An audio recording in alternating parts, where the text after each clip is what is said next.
Look, guys, I'm really happy to introduce a return guest on the show who I have nothing but the utmost respect for.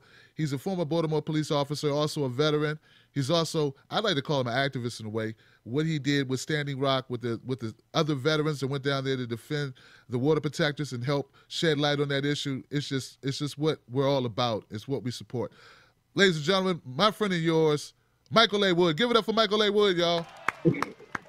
Yay, fake clap. And we actually didn't have the S on there, so that's great. I'm actually being called by my proper name, which is new. And that'll work, man. That'll work. I want to check with these people, make sure they can hear you. Hey, guys, can you hear Michael okay? Everything cool?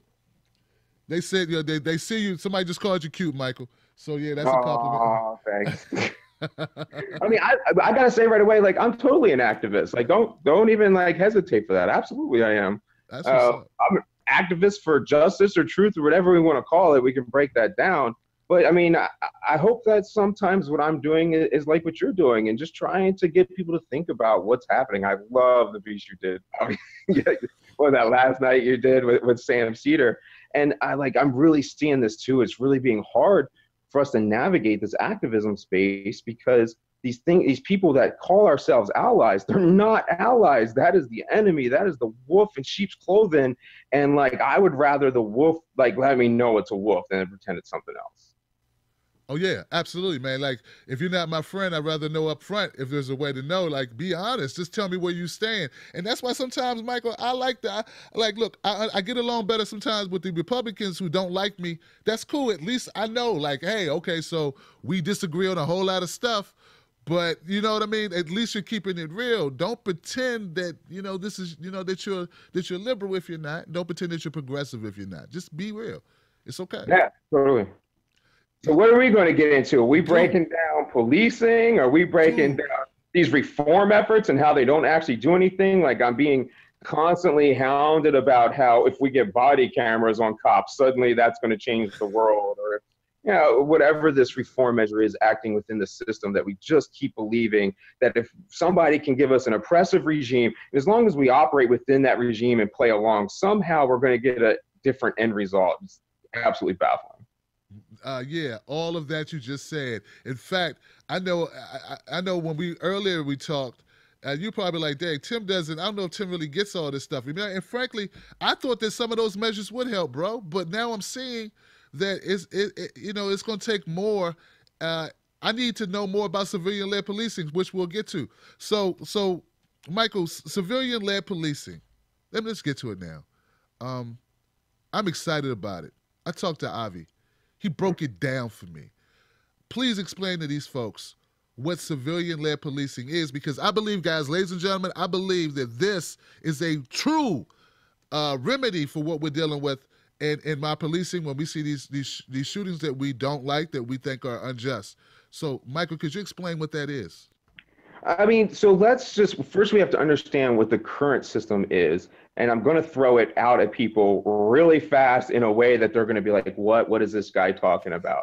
So I happen to have been a cop. Everybody thinks like my knowledge comes from being a cop. I just happen to have been a cop, and I went into criminal justice and went into management and know how policing actually is because I was, and then put that against my education.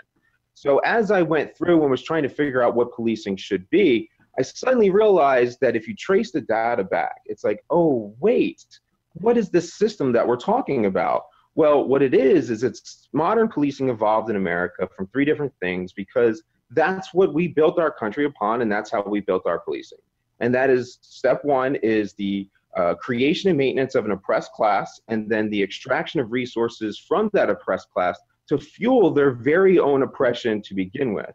And what that looks like in modern form is somebody gets a ticket for $25 because the police went into their neighborhood and now they look for loiterers and they have to justify their stats. So they end up getting stats, and then somebody goes into a bail system, they can't afford bail. So you just end up in this cycle where you have no choice but to end up in prison because we actually have a debtor's prison and everything else now. And the way this looks in modern form, we can take it straight to Baltimore, would look like Freddie Gray running from the police and being chased down for absolutely no reason, and then being killed. And what happens is step two. the protection of elite property. And when you see the protection of elite property, that looks like the police lined up around the CVS in Baltimore, when the whole time the only person that ever died during the uprising in Baltimore was Freddie Gray. So the creation and maintenance of the slave class was preserved, the protection of elite property was preserved, and nothing was actually done.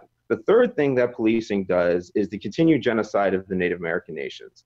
And we will see that can completely encapsulate it in Standing Rock, where you have state-sanctioned agents who are being paid by those taxpayers and therefore funding their very oppression to pay for police officers who will then go out and act in the interest of energy transfer partners, not in the people that they're actually sworn to protect and serve. Because the real difference is that the protect and serve means the plutocracy. It means a mayor, it means four-year goals. It is not aligned or structured or incentivized whatsoever for you and to protect and serve you.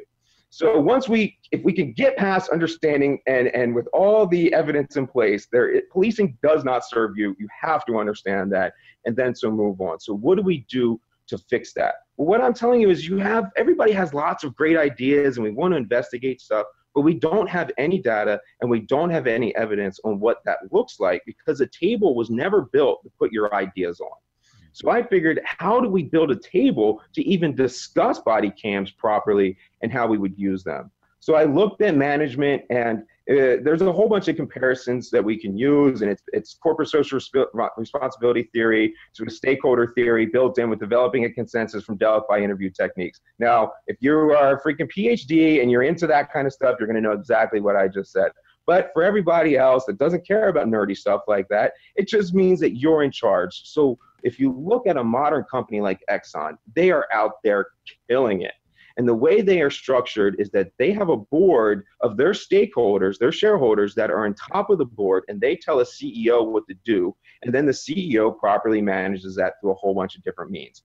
That is the table that enables Exxon to go and become a global company and absolutely dominate and serve the interests of their shareholders. So what I'm trying to do is move that principle over to policing, make that police department something that you own, that you will now serve, and that you tell the CEO what to do, and you're not serving the interest of a mayor that has four-year goals or any other members of the plutocracy. So we don't have to get into the weeds of what plans will work. What I'm trying to tell you is you don't have a table to put your plans on. So I'm trying to give you a table that everyone can hear you and have your ideas on, which means you actually being in power and cutting out the mayor and being a board on top of the police chief who runs or a CEO who runs that business, like that police department, like a business, and their fuel is your direction and your guidance. That's the easiest way I can sum it up.